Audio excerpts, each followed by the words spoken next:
मंडळी, गेल्या 15 दिवसात 195 लोकांचा बळी घेणाऱ्या 2 बॉम्बस्फोटांचे मोठे निकाल लागले।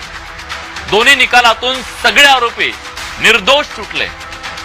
195 लोकांचा जीव गेला, अनेक जायबंदी झाले, पण दोषी कुणीच नाहीये। जर ते निर्दोष असतील तर मग ते सुटायलाच हवेत, पण बॉम्बस्फोटात जे मेले त्या कुटुंबियांना तुम्ही काय सांगणार आहात? बॉम्ब चालत लोकांमध्ये गेले का? बॉम्ब आपोआप फुटले का? नशीब बॉम्ब फुटला हे तरी सिद्ध झालं कोर्टात, नाहीतर बॉम्बही निर्दोष मुक्त झाले असते। मुंबई बॉम्बस्फोटात 189 निष्पाप मारले गेले। मालेगाव बॉम्बस्फोटात 6 जणांचा जीव गेला। त्या निष्पाप जीवांच्या न्यायाचं काय हो? गेल्या 16 वर्षात न्याय मिळेल या आशेवर या माणसांनी कितीतरी संघर्ष केला असेल, कोर्टाच्या कितीतरी चक्रा मारल्या असतील। जर पकडलेले आरोपी निर्दोष होते तर मग त्यांना वर्षानुवर्ष तुरुंगात का राहावं लागलं? त्यांचं आयुष्य उद्ध्वस्त झालं, नंतर ते निर्दोष सुटले, त्याचं काय करायचं? त्याची भरपाई कोण करून देणार आहे?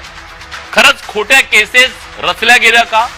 पुरावे सादर केले नाही म्हणून एका मागोमाग एक आरोपी सुटत असतील तर हे सुरक्षा यंत्रणांचं अपयश नाही का? पुरावे देण्याची जबाबदारी नीट पार पाडली नाही का? सगळे साक्षीदार कसे काय फितूर झाले? 19 वर्षानंतरही खऱ्या सूत्रधारांचा शोध लागत नसेल तर लोकांनी विश्वास कुणावर आणि कसा ठेवायचा? कोर्टाला निकाल द्यायला इतका वेळ का लागला हाही सवाल आहे। तपास यंत्रणांनी चुकीच्या व्यक्तीला लक्ष्य केलं का? मालेगाव बॉम्बस्फोटाच्या नंतर भगव्या दहशतवादाची थिअरी मांडली गेली, ती सगळी थिअरी खोटी ठरली का? भगवा दहशतवाद ही थिअरी मांडून काय साध्य करायचं होतं? तो शब्द प्रयोग एका नेरेटिव्हचा भाग होता का?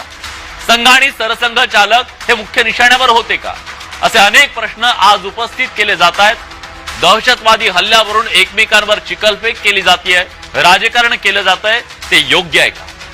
दिवसा ढवळ्या बॉम्बस्फोट होतात, माणसं मारली जातात, न्यायालयीन लढाया लढल्या जातात, निष्पाप माणसं भरडली जातात। हे काय दर्शवत आहे?